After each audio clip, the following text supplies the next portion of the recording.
ভাবি সুখী যায় বেটি কেনা লাগি মাই বাপ ভাবি সুখী যায় সোনা সোনা সমাজ ভাই গাড়ি বেগ জওয়ান বেটি ঘরে বুড়াই যায় बेटी कर लगी मैं बाप भाभी सुखी जाए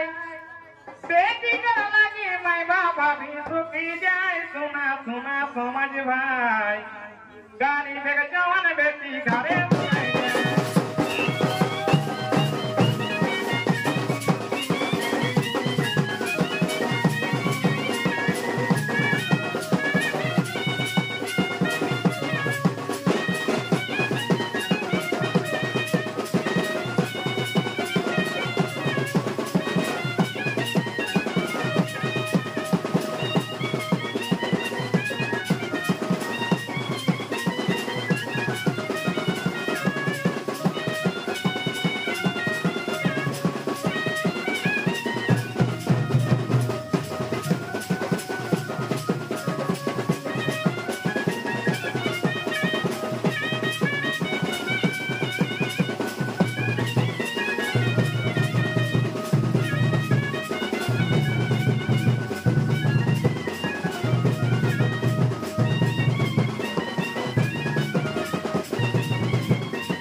जाए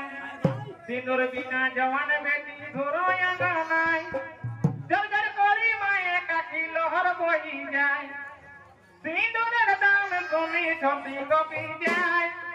सिंदूर दाम सोनी छोटी कपी जाए सोना सोना समझ भाई